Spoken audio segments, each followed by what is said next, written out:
오늘 말씀의 제목을 물이 바다를 덮은 같이라고 정했습니다. 물이 바다를 덮은 같이. 이 말씀을 우리가 익히 잘 알고 있을 겁니다.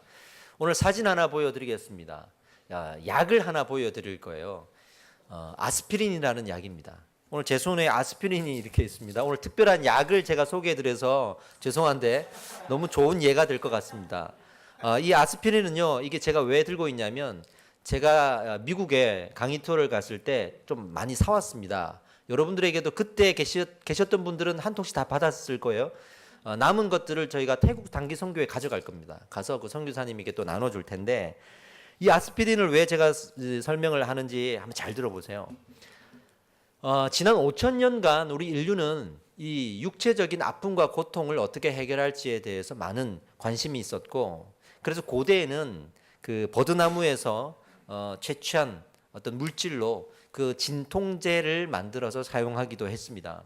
제일 지금까지 사용된 진통제 중에 가장 많이 사용된 옛날 시대의 진통제는 뭐냐면 바로 몰핀이라는 겁니다. 지금도 수술할 때 이 몰핀을 사용하기도 하는데 강력한 진통의 효과를 가지고 있지만 반대로 마약 성분이기 때문에 잘못하면 중독이 될 수가 있는 거죠. 그리고 몸을 망가뜨립니다.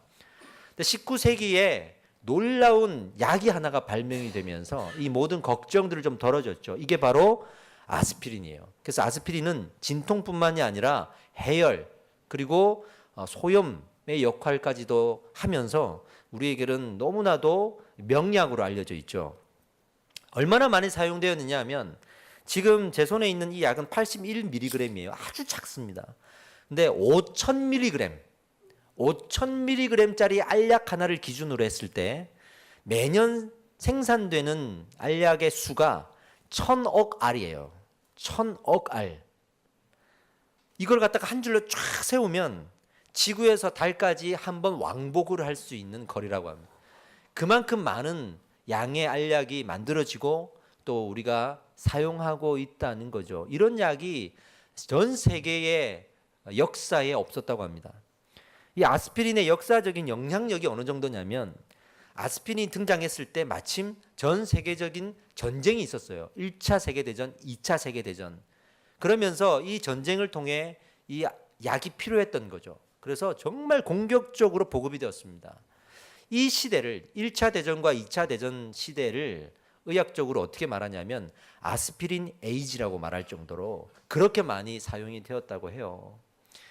아까 말씀드린 대로 성분은요, 버드나무에서 채취한 어떤 성분인데 이 성분의 이름이 살리실산이라고 합니다. 살리실산. 이 살리실산을 다른 말로 응용해서 만든 용어가 바로 파스입니다. 파스. 우리가 붙이는 그 파스가 이 살리실산을 가지고 만든 거예요. 그래서 진통 성분이 있는 거죠. 근데 부작용이 있어요. 이 살리실산은 어떤 부작용이 있습니다. 어떤 부작용이 있냐면 너무 산성이 강하기 때문에 먹으면 진통은 있지만 진통은 멈추게 하지만 위를 망가뜨리는 거예요. 위를 다 망가뜨리는 거예요. 너무 산이 강해가지고. 그래서 이것을 어떻게 하면 해결할 수 있을까 생각하다가 이 독일의 그 제약 회사가 이 문제를 해결하기 위해서 그 당시에 연구원으로 일하고 있던 당시 29살 한 청년에게 이 중요한 일을 맡겼습니다. 그래서 네가 해결해. 맡긴 거죠. 그 29살의 청년 이름이 펠릭스 호프만이라는 사람이에요. 그러니 그 어린 나이에 얼마나 큰 부담이었겠습니까? 근데 이 친구가 이걸 어떻게 해결했냐면 이 살리실산에다가 어떠한 성분을 결합을 시켰더니 이 문제가 해결이 되어버렸어요. 그 결합한 성분이 뭐냐면 카복실기라는 겁니다. 카복실기. 근데 이 카복실기가 왜 참 중요하냐면 그 당시 현대의학으로서는 이 카복실기는 사용하지 않는 성분인 거예요. 않는 거예요. 그런데 이거를 여기에다가 결합을 했더니 놀라운 효과가 나타난 거예요. 아스피린은 너무 작기도 하고 일정 이상 커야만 우리 몸속에 녹아들어서 역할을 할 수가 있고 또 그 분자 구조가 너무 약해서 몸속에 들어가면 바로 분해돼 버리기 때문에 의학적으로는 효과가 없을 수밖에 없는데 이 두 개가 만나면서 이 불가능한 여건들을 극복하고 우리 몸속에서 엄청난 일들을 해낸 거예요. 그래서 이제 이 사람이 의학적으로 영웅이 된 거죠. 어떤 의학자가 이렇게 말했습니다. 이 작은 알약 하나가 세계를 지배했다라고 말합니다. 이 카복실기를 제대로 몰랐고 사용하지 않았다면 이 문제가 해결되지 않았을 거예요. 제가 왜 이 굳이 아스피린 이야기를 오늘 시작했냐면 이 카복실기를 설명하고 싶었고, 이게 오늘 물과 바다가 등장하는 이 본문의 말씀에 너무 기가 막힌 예화가 되더라는 거죠. 오늘 물이 바다를 덮는다라는 표현이 나왔잖아요. 여기에서 이 물은 작은 물을 말합니다. 이 작은 물이 바다와 같이 큰 물을 덮는다라는 개념인데, 이 작은 물을 오늘 저는 카복실기, 즉 아스피린에 비유를 하고 싶은 거예요. 그 하나의 알약이 세계를 정복한 것처럼 그 불가능한 구조와 그런 단점이 있음에도 불구하고 이 카복실기를 만났을 때 전 세계에 없으면 안 되는 그런 유익을 준 것처럼 오늘 우리에게 이 물이라는 영적인 의미가 그런 역할을 하고 있다는 것을 말하고 싶은 거죠. 우리 신앙생활을 잘해야겠다라고 생각할 때 우리 보통 어떻게 서로 권면합니까? 뭐라고 권면하죠? 은혜가 있으면 돼, 이렇게 얘기하잖아요. 은혜 받아야 돼. 그러면서 늘 우리는 은혜라는 말을 달고 살아요. 은혜 받아야 돼. 은혜 받아야 돼. 예배하면서 찬양하면서 기도하면서 은혜 받아야 돼. 늘 그러고 살아가고 저도 그러면서 살아왔어요. 그런데 이 은혜라는 말에 부작용이 있어요. 부작용이 뭐냐면 이 은혜는 식는다는 부작용이 있어요. 그래서 오늘 예배 때 은혜 받고 집에 가서 식어버리는 거예요. 이상하게 은혜가 받으면 그때는 내 모든 전 인격적인 변화가 일어날 것 같은데 집에 가면서 식어버리더란 말이죠. 이 단점을 갖고 있어요. 이 단점을. 그리고 우리 교회는 지금까지 이 단점을 해결할 수 없다고 생각하고 유일한 대안으로 계속 은혜 받아라. 계속 은혜 받아. 은혜가 식을만 하면 다시 은혜 받아야 돼. 그러니까 집에 가다가 은혜가 식으면 다시 교회 와야 돼.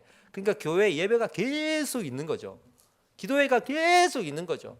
어떤 교회 가면 아침 예배는 따로 있고 밤 예배는 따로 있고 매일 기도와 예배를 드리면서 세상살이를 못하게 만듭니다. 왜? 세상에 나가면 식어버리니까 나가지 말고 여기 있으라는 거죠. 그래서 계속 은혜의 자리는 만들고 세상으로 갈 틈을 주지 않죠. 이게 우리의 한계였어요. 근데 오늘 이 성경이 말하는 이 물이 이 한계를 극복하게 만들 겁니다. 할렐루야입니다. 이 물이 은혜에 결합이 되면요, 정말 놀라운 일이 벌어집니다. 이 놀라운 일을 오늘 하박국 선지자를 통해서 우리에게 선포하신 겁니다. 그럼 이 물이 무엇인가? 이 물이 뭐냐면 오늘 이 본문 말씀이 이렇게 설명이 됩니다. 여호와의 영광을 인정하는 것이라고 말합니다.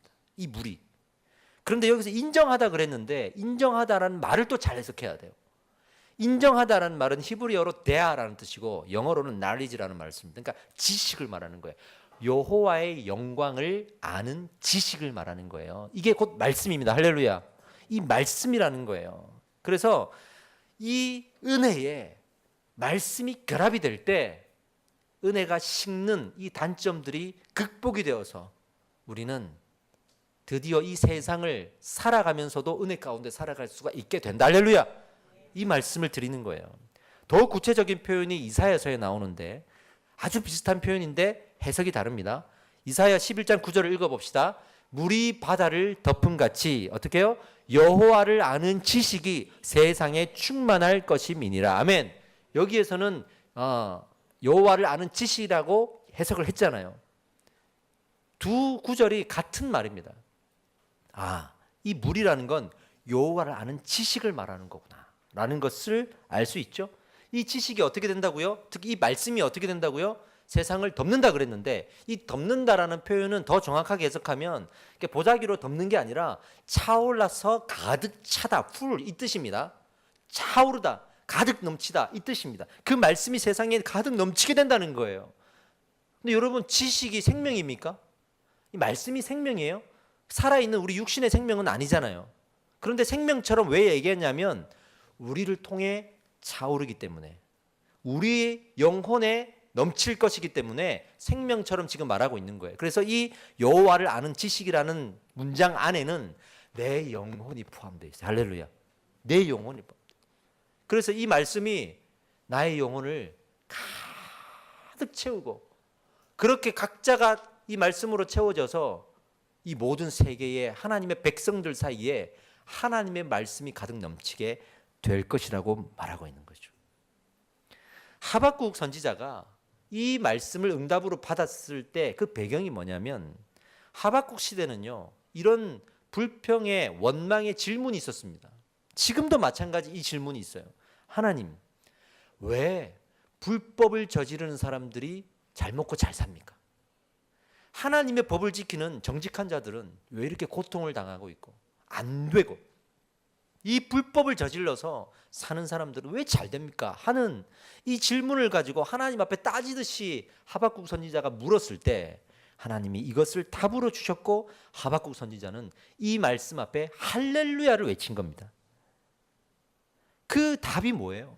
결국에는 하나님이 이 세상을 그 정직한 법, 하나님의 법을 따라 사는 사람들, 말씀을 붙든 사람들을 이렇게 세워서 세상을 이기게 할 것이다. 할렐루야. 이 말씀을 하박국 선지자에게 주셨던 거죠. 그래서 예수님이 이 말씀을 하셨어요. 내가 세상을 이미 이겼노라.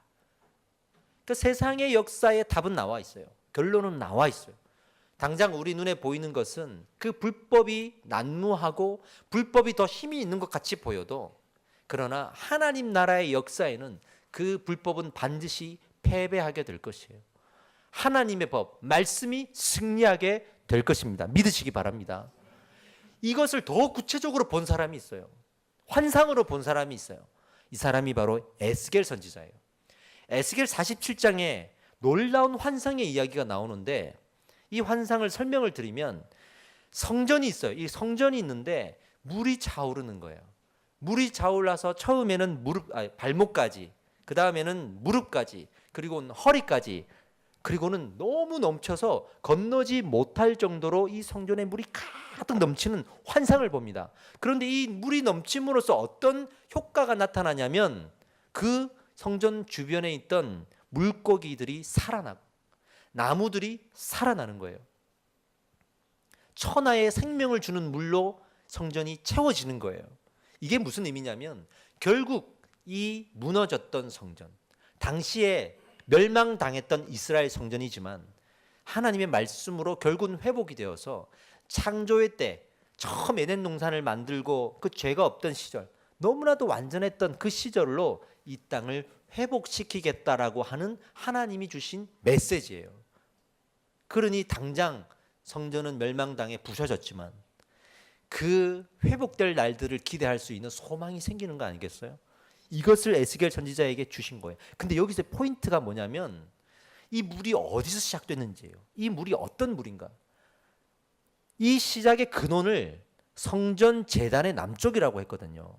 이 성전 제단의 남쪽에 실제로 어떤 물이 있었냐면 직경 5m 정도 되는 그 정사각형에 물이 좀 담겨 있었습니다. 이걸 어디에 썼냐면 성전에서 정결을 행할 때, 정결을 위해서 사용하는 물로 저장을 했던 거예요. 뭐 손을 씻기도 하고 재물을 닦기도 하고 성전을 닦기도 하고 이렇게 정결을 위해서 사용되는 물이 거기에 있었는데 많은 양이 아니었어요.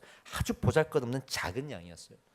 근데 여기에서 물이 차고 넘치기 시작하더니 이 성전을 가득 채우고 덮었다는 겁니다. 할렐루야. 마치 이 작은 알약 하나가 이 살리실산이 카복시기를 만나서 전 세계의 명약이 된 것처럼 그 정결을 행하던 자그마한 물이 넘쳐서 이 성전을 채워서 하나님의 나라로 회복시키는 거예요. 여기에 말씀이 그 역할을 감당하게 한다는 겁니다. 더 놀라운 사실이 있습니다. 이 말씀이 그렇게 채워질 때 이 일을 돕는 개념이 하나가 나옵니다. 말씀이 하나님의 나라를 회복하는 거에 도움을 주는 역할을 하는 하나가 나옵니다. 이게 뭐냐면 성령이에요. 성령입니다. 요한복음 7장 37절로 38절 우리 성장반 암송 말씀이에요. 한번 읽어봅시다. 누구든지 목마르거든 내게로 와서 마셔라. 나를 믿는 자는 성경의 이름과 같이 그 배에서 생수의 강이 흘러나오리라 하시니 여기까지 외웠잖아요. 그 다음 구절이 어떻게 나와 있냐면 이는 그를 믿는 자들이 받을 성령을 가리켜 말씀하신 것이. 근데 우리 배에서 생수의 강이 흘러나오는데 성령을 가리켜 말씀하신다. 이 무슨 말이냐면 그 말씀의 생수가 흘러나올 때 그 돕는 역할을 성령이 한다라는 뜻이에요. 이게. 그래서 우리가 말씀, 즉 성경과 성령의 역할, 목적을 잘 알아야 돼요. 알고 우리가 반응을 해야 됩니다. 마치 헬리콥터가 전쟁터에 아군 진영에 다다다다다 떨어지는 거예요. 지금 아군을 도우러 온 거예요. 지금 그 헬리콥터가 떨어질 때 헬리콥터가 온 목적이 뭐겠습니까? 아군을 도와서 싸우려고 온 거예요. 그러면 헬리콥터가 왔을 때 싸울 준비를 해야 되지 않겠어요? 근데 헬리콥터가 올 때 목적은 싸우기 위해서 왔지만 헬리콥터의 존재가 나타남으로 인해서 그 존재 현상이 나타나요. 그게 뭐냐면 바람이 날리고 먼지가 날리는 거죠. 그거는 헬리콥터가 존재함으로써 생기는 자연스러운 현상이에요. 근데 군인들이 싸울 준비 안 하고 야 바람이 날리네, 먼지가 날리네 그러면서 그거 묵상하고 있으면 되겠습니까? 안 되죠. 마찬가지로 예수님이 이 땅에 오셨을 때 예수님이 오신 목적이 뭐냐 말이죠. 그 목적은 구약에 있는 말씀이 신약에서 이루어지도록 말씀이 성취되게 하기 위해서 오신 거예요. 할렐루야. 그래서 자꾸 말씀을 하신 거예요. 그런데 예수님이라는 존재가 이 땅에 왔기 때문에 그 존재의 현상이 따로 있다고. 그게 뭐냐면 병이 치료되고 귀신이 떠나가는 일들입니다. 그러니 예수님을 보면서 우리가 말씀을 들을 생각해야지 병이 치료되고 귀신이 떠나가는 그 초자연적인 현상만을 묵상하고 있으면 안 된다는 거예요. 그러면 성령이 오신 목적이 뭐냐 이거죠. 성령이 오신 목적은 예수님의 말씀이 이루어지는 것을 돕기 위해 오셨어요. 그런데 성령이 존재함으로써 임함으로써 나타나는 존재의 현상이 또 있죠. 이 뭡니까? 은사가 나타나는 거죠. 방언이 터지기도 하고 기도의 영이 열려서 막 기도의 사람이 되기도 하고. 그러니 성령이 임할 때 우리는 그 목적이 뭐라고요? 말씀이 이루어지는 것을 돕는다 그랬죠. 즉 성경에는 말씀이 깨달아지는 것을 돕는 역할을 한다 그랬습니다. 그러면 성령이 임할 때 우리 뭐 해야 될까요? 성령이 임할 때 뭐 해야 될까요? 말씀을 보셔야 됩니다. 여러분 은혜 받으면 말씀 보셔야 됩니다. 성령이 임했을 때 존재 현상, 은사 이런 거에 집중할 필요 없어요. 그거는 당연한 현상이에요. 때로는 구할 때도 있지만 그것을 목적으로 생각해서는 안 돼요. 아, 내가 은혜 받았으니까 은사 받아야지. 이게 목적이 아니에요. 성경을 보셔야 됩니다. 할렐루야. 이게 예수님이 오신 목적이요. 성령을 받은, 은혜를 받은 우리의 목적이 되어야 하는 겁니다. 그러니까 지금 에스겔 선지자도 이 환상이 임했을 때 말씀 앞에 엎드리는 거예요. 에스겔 2장에 하나님이 에스겔에게 뭐라고 말씀하셨는지 아세요? 에스겔에게 이렇게 말합니다. 말씀의 두루마리, 그때는 말씀을 그 나무를 얇게 썰어서 만든 종이 같은 나무, 이거를 이제 거기에다가 써가지고 말씀을 두루두루 말아가지고 보관을 했을 때거든요. 이 두루마리 말씀을 먹어서 창자에다가 채우라고 말합니다. 이게 에스겔 2장의 말씀이에요. 그러니 하나님께서 이 성전에 그렇게 말씀의 물로 채울 때 우리가 거기에 잠겨야 되는 거죠. 아멘. 그렇다면 우리는 그렇게 앞으로 회복될 그 하나님의 나라를 어떻게 기다려야 할까요? 어떻게 기다려야 될까요? 우리는요, 하나님을 믿지만 하나님의 나라를 몰라요. 너무 몰라요. 신앙적인 타이틀과 프로필은 있는데 하나님의 나라를 몰라요. 우리 아이들부터 우리 청년들 때까지 제가 많이 이렇게 담당을 해보면 하나님의 나라를 몰라요. 너무 추상적이에요. 제가 질문 한번 드려볼게요. 여러분, 하나님의 나라 어디 있습니까? 저기에 있습니까? 여기에 있습니까? 그 완전한 하나님의 나라 어디 있냐고요. 이 세상에서 완전한 하나님의 나라가 이 땅에 임하기를 꿈꾸는 성도들이 많습니다. 그런 나라를 만들자고 외치는 것을 우리는 많이 보게 됩니다. 여러분, 이곳에 하나님의 나라가 임할 것입니다. 그 하나님의 나라가 도래할 것입니다. 우리가 그 하나님의 나라를 같이 만들어 갑시다. 우리 공동체가 하나님의 나라가 될 것입니다. 이렇게 말하면 여러분 아멘 나오죠? 멋있죠? 심각한 오류가 여기에 있습니다. 절대로 이 말씀에 여러분 속지 마십시오. 어떤 오류가 있냐면 이 땅에 완전한 하나님의 나라는 언제 만들어질까요? 예수님 다시 오셔야 됩니다. 우리는 이 땅을 살아가는 동안에는 그 완전한 나라가 이 땅에 세워질 수 없음도 알아야 됩니다. 단지 그 나라의 부분적인 하나님의 나라가 세워지고 미완성된 하나님의 나라가 세워지는 것을 보면서 그 완전한 나라를 기대하는 거죠. 그 완전한 나라는 이 땅에 우리가 살아있는 동안 예수님이 오시지 않고는 이 땅에서는 세워질 수가 없어요. 믿으십니까? 그런데 완전한 나라가 이곳에 세워질 수 있다라고 믿어버리면 어떤 일이 벌어지냐면요, 정말 안타깝고 슬픈 일이 벌어집니다. 왜냐하면 실망할 거거든요. 실망할 겁니다. 우리 공동체 하나님의 나라가 세워질 거야. 실망할 겁니다. 많이 실망할 겁니다. 상처를 받을 겁니다. 그래서 늘 그 나라를 갈망하면서 보기에는 멋져 보이는데 늘 실망하고 있을 겁니다. 좌절하고 있을 겁니다. 만족하지 못하고 있을 겁니다. 그런데 이게 더 심해지면 위험해집니다. 하나님의 그 완전한 나라에 방해되는 것을 잘라내기 시작합니다. 그래서 세상을 잘라냅니다. 교회 안에서도 그 하나님의 나라에 방해되는 사람, 못 따라오는 사람을 잘라냅니다. 그 사람 딴 데 가야 돼. 그 하나님의 완전한 나라를 이룰 수 있다라고 믿는 사람들, 그 나라에 도움이 되는 사람들만 남게 되고 잘라냅니다. 그렇게 공동체가 무너지는 거예요. 이상하게 하나님의 나라를 외쳤는데 공동체는 무너지는 거예요. 그래서 이런 과정이죠. 하나님의 나라의 비전을 선포해요. 헌신을 강요해. 그리고 헌신을 하느냐 안 하느냐로 구별해. 못하는 사람들을 잘라내. 그러면서 비전이 우상되는 거예요. 우리는 모르는 거죠. 왜 하나님의 나라를 외치는데 이런 일이 벌어지지? 문제는 여기에 완전한 하나님의 나라가 이루어질 것을 믿었기 때문이에요. 예수님 아니어도 된다고 말하는 거예요. 우리가 그 나라를 이룰 수 있다고 말한 거예요. 그래서 그런 일이 벌어지는 거예요. 아주 위험한 일입니다. 이 사회적으로도 이런 일들을 볼 수가 있습니다. 여러분 요즘에 조현병이 많이 확산되고 있죠. 조현병으로 범죄 사건들이 일어납니다. 그런데 이 조현병으로 범죄를 일으키면 재판을 받을 때 그 조현병이 인정될 때 법적인 보호를 받게 되는 것도 아시죠?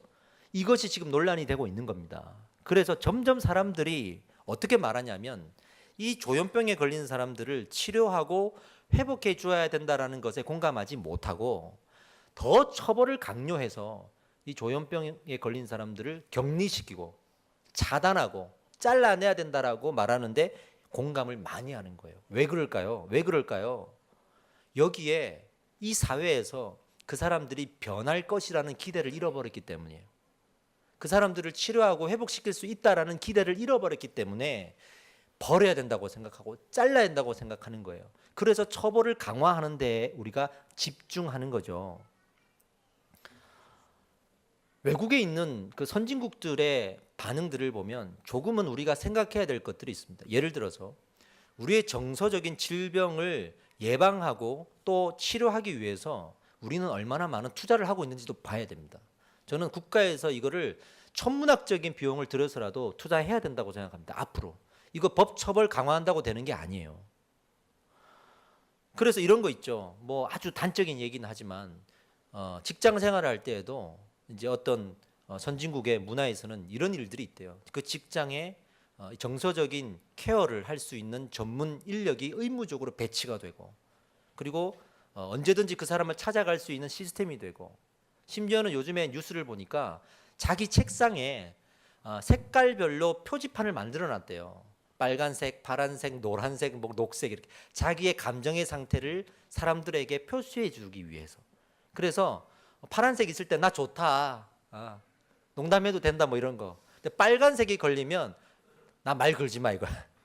근데 그거를 인정해 주는 거죠. 인정해 주고 상사가 그 사람의 스트레스를 줄여주고 그 사람이 전문가를 찾아갈 수 있도록 해주는 어떤 뭐 이런 것들도 부분적이지만 시행이 되고 있다 그럽니다.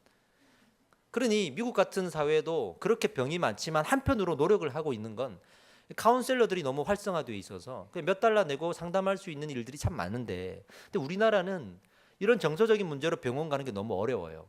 인식 자체가 안 돼 있습니다. 그래서 캠페인과 문화를 바꿔야 됩니다. 그렇게 찾아가고 우리가 도움을 받는 것을 당연하게 만들어 줘야 됩니다. 그런데 그렇게 자생할 수 있다라는 마음을 잃어버리면 끊어내는 거에 집중하잖아요. 교회 공동체도 마찬가지입니다, 여러분.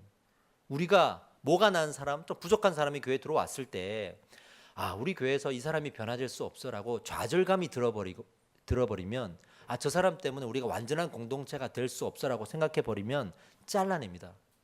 그래야 되는 겁니다.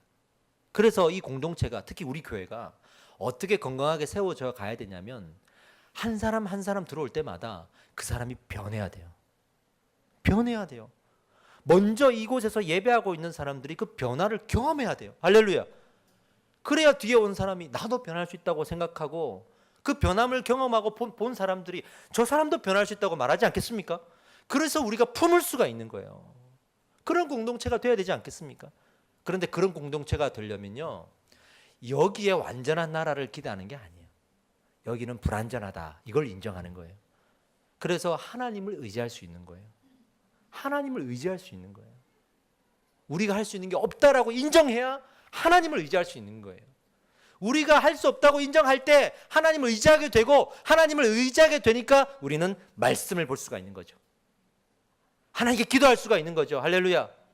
그래서 우리가 양육 모임을 할 때 먼저 양육을 받은 사람들이 변화가 있어야 돼요. 저는 이 교회의 생명력이 거기에 있다고 생각합니다. 먼저 양육을 받고 훈련을 받는 사람들이 그 내면에 어떤 영혼의 변화가 없다면 저희 교회는요, 생명력을 잃게 될 거예요. 그렇게 늘어는 가겠죠. 그러나 어느 순간 이 사람을 변화시킬 수 있는 자정 능력을 잃어버리겠죠. 그러면 다 만들어져서 오는 사람을 찾는 거예요. 어디서 착하더라, 그 사람 우리 교회 왔으면 좋겠다, 이렇게 되는 거지. 은혜가 필요하더라, 그 사람은 기도가 필요하더라, 케어가 필요하더라, 안 왔으면 좋겠다, 이렇게 되는 거예요. 그래서 사람을 가리면서 전도하는 거예요. 이미 교회가 생명력을 잃은 겁니다. 여러분 우리 교회 안에 하나님의 나라가 세워질 겁니다. 그러나 그 하나님의 나라는 예수님 다시 오실 때까지는 완전할 수가 없습니다. 그래서 우리가 불완전한 모습이 보이더라도 이해해야 됩니다. 품어야 됩니다. 그분이 오실 때까지 우리는 그거 품고 살아야 됩니다. 그러나 그분이 성장하고 자랄 수 있도록 하실 겁니다. 왜요? 말씀과 성령을 주셨기 때문에. 이것을 가지고 이 영혼이 변화될 수 있도록 은혜를 주실 거기 때문에 우리는 은혜에 말씀을 결합해서 우리는 이 공동체를 이루어 가야 하는 거죠. 아멘. 교회는 하나님의 나라를 이루어 가야 합니다. 그러나 여러분들의 영혼의 말씀으로 채워지는 그 과정을 통해 하나님의 나라가 세워질 것입니다.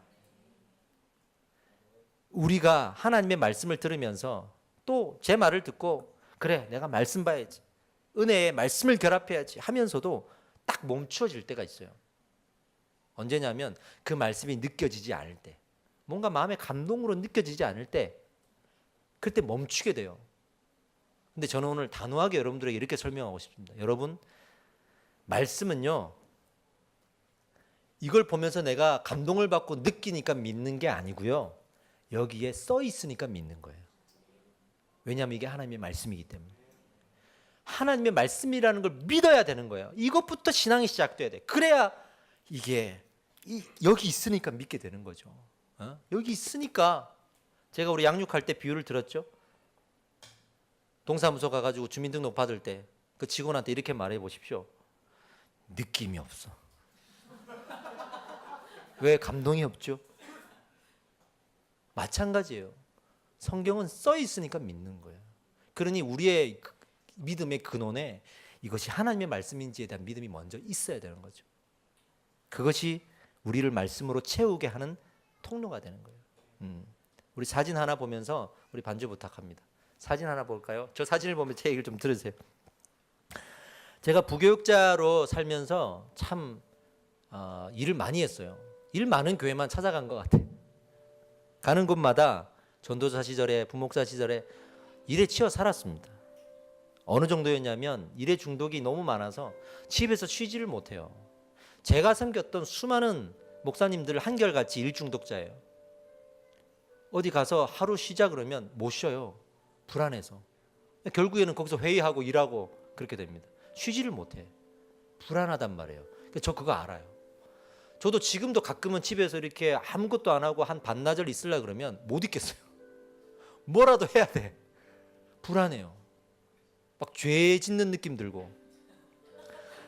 늦잠 자고 일어나면 하나님 전 죄인입니다. 그런 생각부터 들어요. 평소에 정말 일이 많아가지고 제가 전임 사역을 시작했을 때 토요일 날 밤 11시 전에 들어간 적이 거의 없어요. 토요일 날 또 이제 일이 많은 교회라 뭐 행사도 많고 뭐 공연도 많고 그래서 새벽 4시에 들어갔어요. 그러니 이제 학생부를 담당하니까 학생부 예배는 아침 9시거든요. 교사들은 8시까지 모인다고. 그러니까 4시에 들어갔다가 8시까지 나와야 되는 거야. 그러니 주일날 11시 예배 딱 앉아 있으면 예배가 되겠어요? 졸음이 쏟아지는 거야, 졸음이. 그냥 뒤에서 그냥 넘어가는 거야, 이게. 어떻게 할 수가 없어요. 막 기도해. 막 제 손에 막 제 머리에 손을 올리고 나사렛 예수 이름으로 졸음이 쫓아질 그냥 넘어가는 거야. 안 되는 거예요. 그럴 때 있지 않아요? 내 의지를 아무리 가져봐도 이 몸이 따라오지 않을 때가 있습니다. 그렇게 좀 뭔가 좌절감에 빠져서 일에 치여 있을 때 어떤 일이 있었냐면 저기가 이제 방송실로 올라가는 계단인데요. 교회 뒤에 이렇게 방송실이 있어요. 방송실에 스텝이 저한테 도움을 요청해요. 전도사님, 방송 팀원들이 예배 드릴 때 계속 싸워요. 진짜 막 뭐 하나 안 맞으면 니 탓 내 탓 그러면서 많이 싸웠어요. 그러니까 와가지고 좀 앉아 있으라는 거야. 그러면 전도사님 눈치 보면 좀 덜 싸울 거 아니냐. 알겠다. 안 그래도 졸리는데 잘 됐다. 그리고 방송실 가서 앉아 있었더니 내 눈치 보니까 좀 덜 싸우긴 하더라고 이게. 그러면서 생각했죠. 왜 편안하게 성도들은 예배 드리고 있을 때 우리 지금 뭐 하고 있는 거지 이런 생각이 드는 거예요. 여러분 교회 갔을 때 화려하게 막 영상이 나오고 화려한 예배팀에 조명에 서비스에 스태프들의 뭐 만들어져 있는 조형 데코 이런 거 보면서 이 교회 참 좋다고 생각하시죠? 저 그렇게 생각 안 합니다. 절대로 저는 그게 좋은 교회라고 생각 안 합니다. 그거 만들기 위해서 얼마나 많은 사람들이 신앙 다 잃어버리고 상처받고 있는지 제가 알기 때문에. 새생명 축제 제대로 한번 하면요 2-3사람 교회 나갑니다. 여러분 그거 하느라고. 중국에 단동에 가는 배를 탔는데요, 그 갑판 위에서 우리는 다 차 한잔하면서 이렇게 있는데 그 갑판 밑에 계단이 있어서 이렇게 봤더니 노동자들이 우통을 다 벗고 거기서 얼마나 땀을 흘리면서 일을 하고 있는지를 봤어요. 위에 있는 게 미안하더라고. 근데 교회가 그렇게 해서는 안 돼요. 그렇게 해서는 안 돼. 그래서 일을 하시는 분들이 예배를 놓치면서 일을 하게 만드는 거는 죄예요.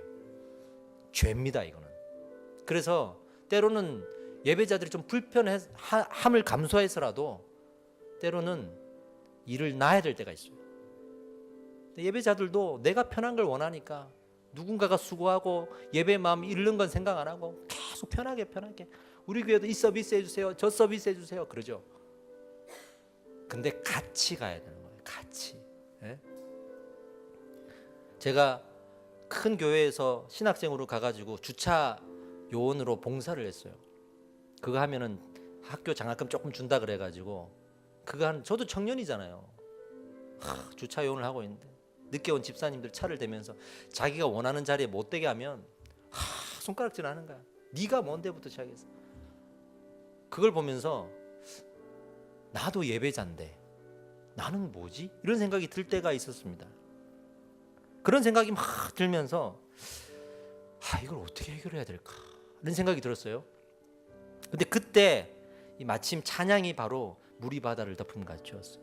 그 찬양을 이렇게 듣고 부르고 있는데 저는 그 가사의 의미를 알잖아요. 오늘 말씀드린 것처럼 하나님의 말씀이 성전을 채우는 그 환상을 그려본 거죠. 지금 이 예배당에서 하나님 뭐 하고 계시지? 말씀으로 채우고 계시겠지? 그 말씀의 물이 찰 때 지금 우리가 붙들고 있는 거 다 잠겨버릴 거야. 저 방송실 기계들 다 잠길 거예요. 여기 악기들 다 잠길 거고요. 의자 다 잠기고, 우리가 하고 있던 사역들, 일들, 저거 아니면 안 된다고 생각했고 닥달을 해서라도 만드는 것들 다 잠길 거예요. 오직 남는 거는 그 말씀의 은혜밖에 없어요. 예수님이 다시 오셔서 그걸 물으실 거라고. 그 물으실 거라고. 그게 생각이 나는 거예요. 아, 내가 말씀 놓치면 헛거구나. 말씀 하나 놓치는 순간 나는 헛되게 예배 드리는 거구나 생각이 들어서, 나 때문에 예배팀이, 이 방송팀이 좀 말씀에 집중할 수 있다면 그거라도 얼마나 감사해요. 그래서 제가 결단했죠. 그날로 나는 여기에서 예배 드린다 해가지고 저 계단에 앉아서 예배를 드리기 시작을 했어요. 그리고 제가 사임할 때까지 근 매주를 17년을 저기서 저는 예배했습니다. 이 편안한 의자에서 예배한 적이 별로 없어요. 저기 앉아서 불편하게 예배하면서 계속 말씀에 집중할 수가 있었습니다. 여러분, 저는 오늘 이렇게 도전하고 싶습니다. 하나님은요, 우리의 인생을 어떻게 생명책에 기록하실까? 성경에 나오는 모든 사람들이 단 한 줄로 자기 인생이 기록된 경우가 많거든요. 여러분들의 인생은 어떻게 기록되고 싶습니까? 일을 많이 했더라, 일을 잘했더라, 그거 얼마나 쓸데없는 거겠어요. 하나님의 말씀, 그 말씀에 순종하더라, 그 말씀 따라 살더라, 그 말씀을 듣는 자더라. 그러면서 우리가 하나님 앞에 그 생명책에 기록되기를 소망해야 되지 않겠습니까? 여러분, 오늘 기도할 때 그 말씀의 은혜, 그 은혜에 대한 갈급함을 내게 달라고 기도하십시오. 하나님께서 그 은혜를 허락하셔서 말씀이 들릴 때 믿도록 성령님께서 도와주실 것이고, 그 말씀으로 이 교회가 채워질 수 있도록 역사하실 것입니다. 할렐루야.